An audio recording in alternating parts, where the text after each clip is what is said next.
I'm Captain Jesse Osborn of sailing vessel Empiricus. My crew and I will be sailing through the Northwest Passage this year, and we're testing out STORMR gear to see if it's the right crew for us to go through those icy waters.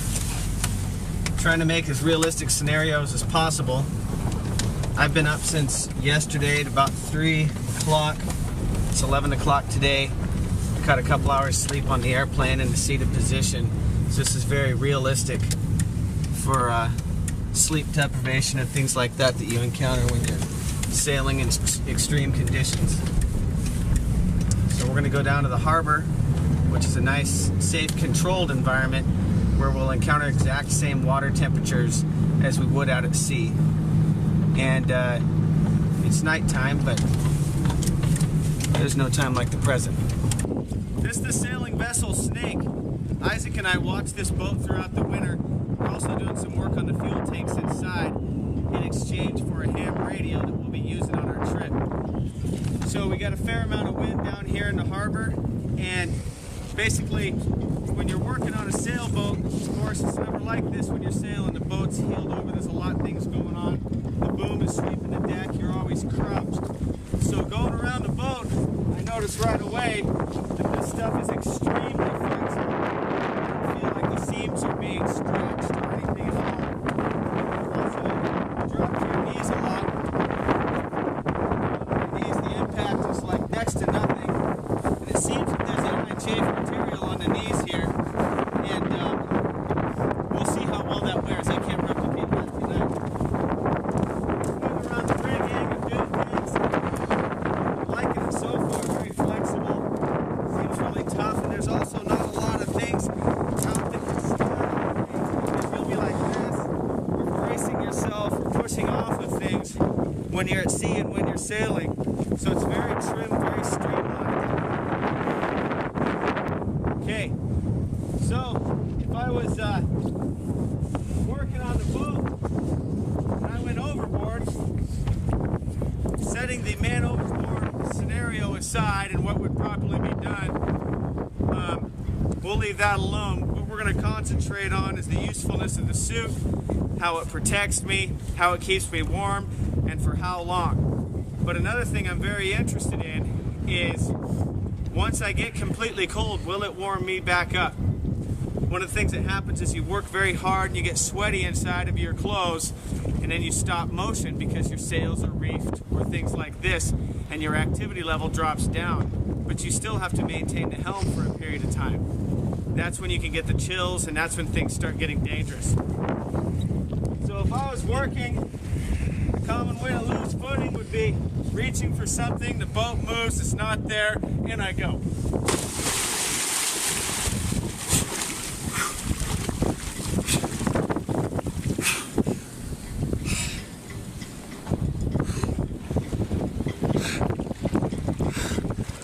All right, chest is getting wet, crotch is still dry. This water's about, I don't know, 32, 33. March is the coldest month for the water because a lot of time has gone by with no sunlight.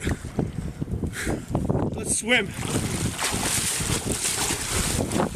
It's fast in the water.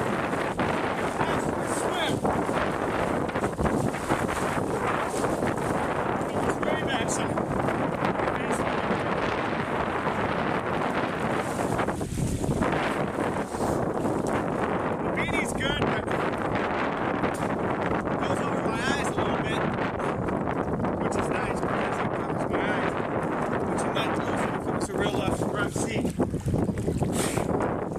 Alright, I'm not saturated yet. I'm going to swim around the boat.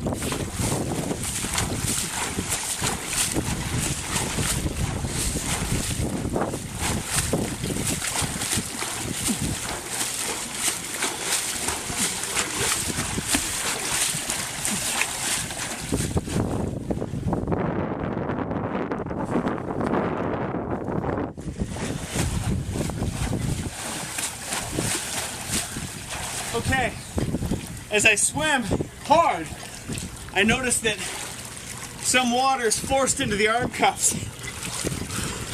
course, this is not a swimming suit,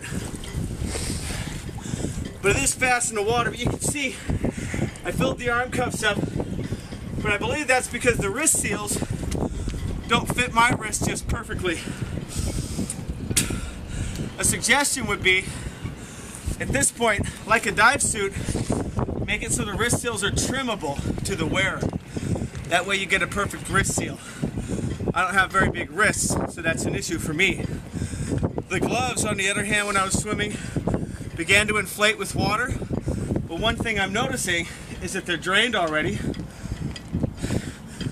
And even though the arms are full of water, I've been half out of the water for what, 15, 20 seconds? And they seem to have drained too. So now we're just going to spend some time. You know, if you went overboard and the boat had to sail back to you, your job is to stay calm, assess the situation, stay visible, don't panic. You have to maintain your body core heat, use the help position by holding your knees. And this actually does that pretty well. My head's way out of the water. Nice. Now if the boat had to sail back to you, you need to preserve your energy for other things too. They may sail right by you. They may not be that good at recovery. Most people aren't. They may not be fully prepared when they get to you. And they might run into you. So things to think about there are, you want to preserve your energy not only to stay warm, and I'm not in a help position because I'm speaking, not only to stay warm, but so you're prepared to do your part when they come and get you. Now, this is not a PFD, so it's not going to maintain me in a face upright position if I go overboard. As you can see, it's floating me, so that's very good. Once the boat comes back, you may have to swim to the side. You may have to dodge the boat's bow. You may have to haul yourself out of the water. So I'm going to take one more plunge under, then I'm going to get out, and we're going to see how fast I warm up.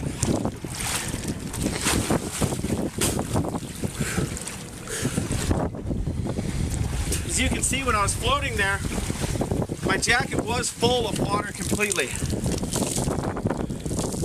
So staying in the water for a protracted period of time, just like an immersion suit, with this stuff, what I can tell is it would be very key that even though you can't swim in this gear, that if it's not a swimmable thing, that you hold tight. And once that water inside your jacket, and the bibs seem to stay tight, but once that water inside the jacket heats up, it's your friend. Now that's your inspiration.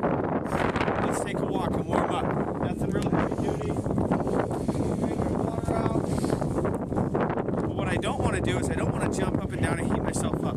We all know that works. We're going to be calm. Walk normally. We're going to see if I warm up or if I chill out. In most cases right now, I've jumped in this harbor before without this kind of stuff. I'd be in the truck going, so far it's pretty good. Take a walk.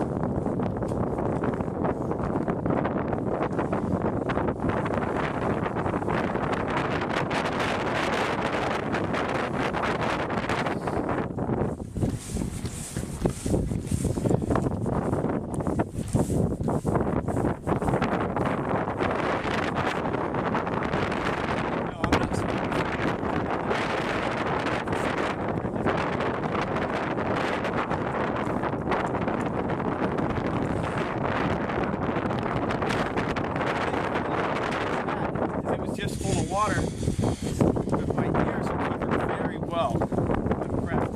The neoprene gloves are good, but they're just diving gloves, so it seems a little more slimline and get a little more dexterity, which is nice. There are a lot of fishing grade neoprene gloves, and all you can do is, they're like flippers, especially when they get cold. These seem to be very flexible in cold temperature. That's impressive. Yeah, this isn't bad at all. Now, one thing I'd like to note is that what I'm wearing underneath, There's some kind of like polyester pants, like hiking pants under here. No long johns. I've got some thin wool socks. I'm wearing a cotton t-shirt, and I did that on purpose because cotton kills. And I wanted to see if I could warm back up wearing cotton.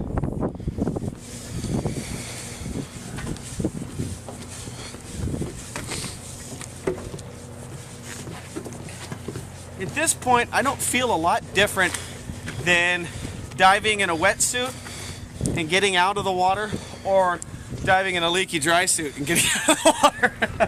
So, I mean, that makes sense. It's neoprene material, but generally a two-piece, like sport jacket type of setup like this, it wouldn't have these qualities. I've never seen this before. I'm impressed. Now at this point, I don't know what the ambient temperature is. It's not extremely cold. I'd say it's just right at freezing, maybe a little bit below as night rolls on. But I've just been walking. I'm talking normal. I've got good manual dexterity. And this is my temperature sensor is that short finger that got smashed off when I was a kid.